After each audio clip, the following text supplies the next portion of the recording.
Welcome back to Close Mode, the enterprise sales show. I'm Dan Sanchez, and I'm here with Brian Dietmeyer.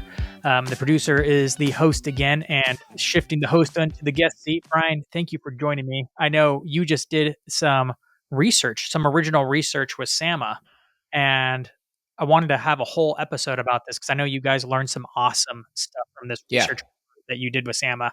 And I'd love to kick it off with like, wait, why did you even have to start a research report? What got you going down this path?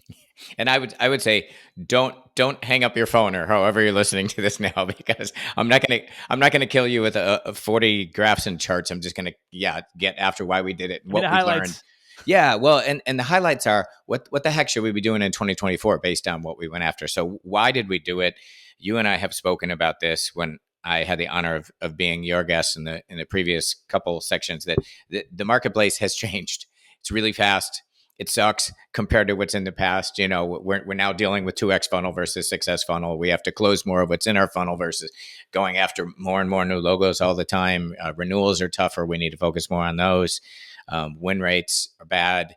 And a lot of the old solutions aren't working. So we wanted to get after, but we did have some data, secondary research, that suggests when people are really good in late stage, that their win rates and their deal optimization were smoking. But what we didn't know is why.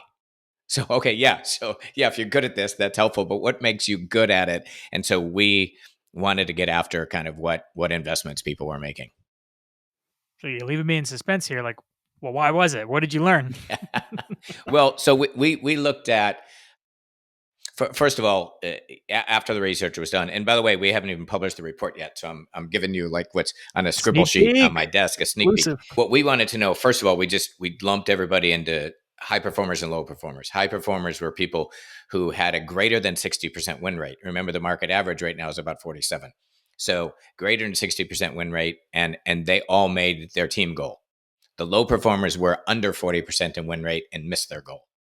So the question was, how do you guys view the world? Some of it was like, how do you feel about this investment versus that? And then we correlated it back to their actual numbers to see if there was disconnect. A lot of people liked investments that really weren't doing squat for them. So, but that, yeah, at the highest level.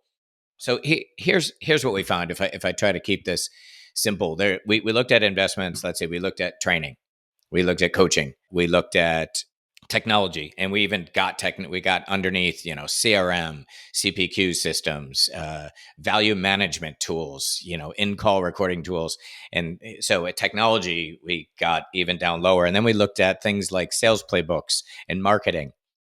Like, so of all these investments, what are you making top performers and low performers? And what's even more interesting to me, I shouldn't say more interesting, but kind of blew me away, is we asked them about, okay, so if you've made these investments, what's your rigor? If you buy a sales training event, what's your rigor in implementing and adopting and measuring that thing? If you buy a sales tool, what's your rigor?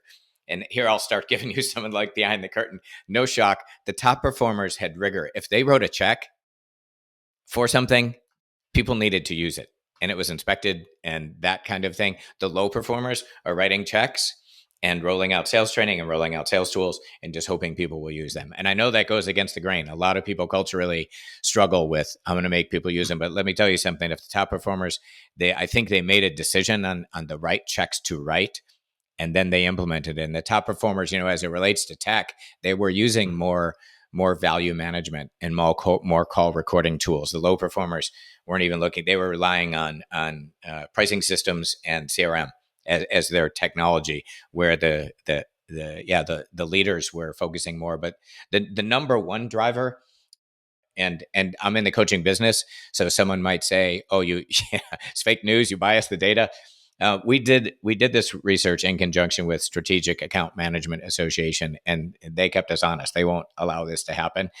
And the number one driver from people who are making the numbers, the number one investment was coaching.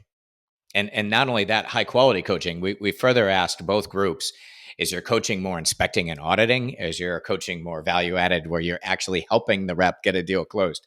So the folks that are beating their number and have a greater win rate have a much higher degree, like a 2x of coaching. And not only that, they believe in it more.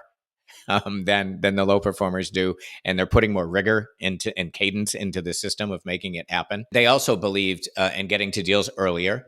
The low performers were more focused on, how do I get upstream earlier?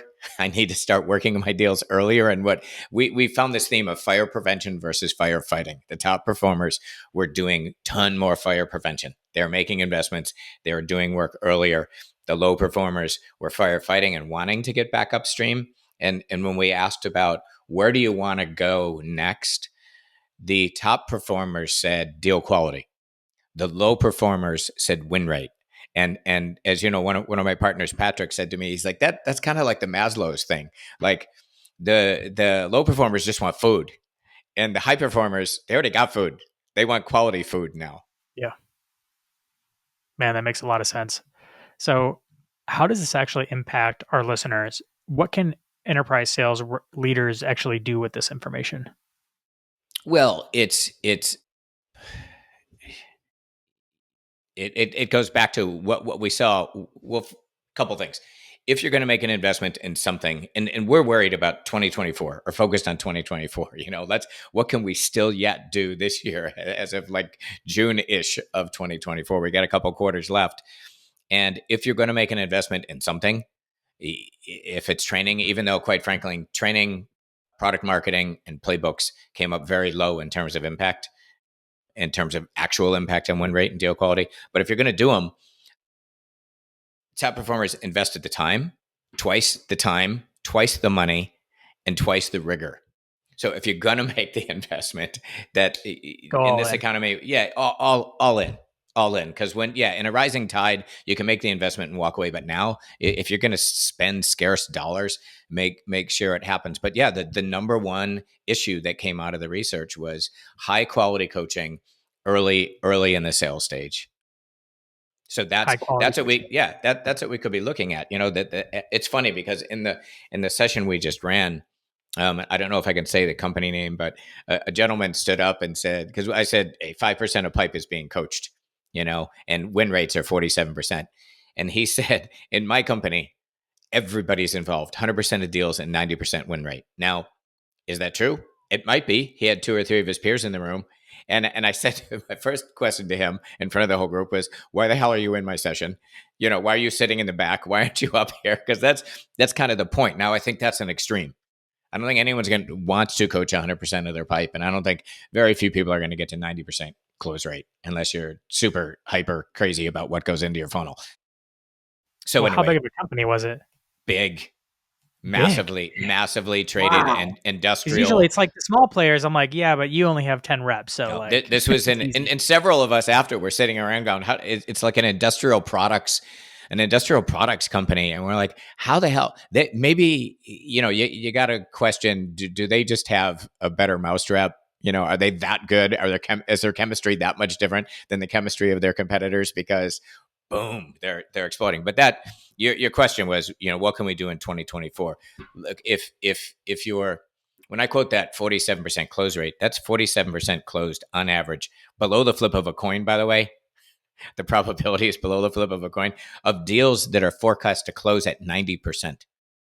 So there's a problem.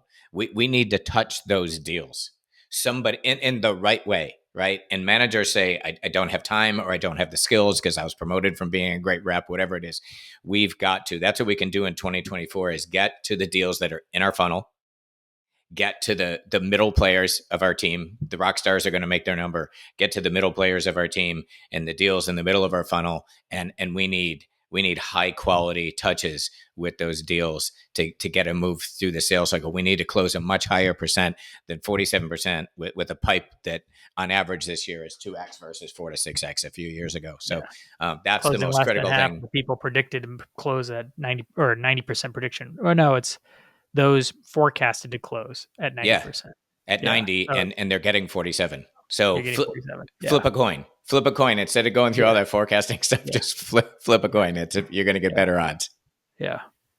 Goodness. So the big thing I'm taking away, and I think this is kind of like this is like larger than life kind of skill, is like go all in, because if you only go halvesies, it never works out. Like we Yeah. kind of see that across the board. I mean, any industry would, even when it like the health and wellness. I bet you all the health coaches out there are like, yeah, the people that do the best are the ones that go all in. Well, I'm sure that yeah. works out. Speaking of going all in, I will add one more data point, which is we asked about a formal close plan. Do you have a formal close plan? And we define that as a rigorous, stated process for at a certain point. We say it's at a certain point in the funnel. What are the steps that we take? And the rigor we put in to make sure this deal is getting closed.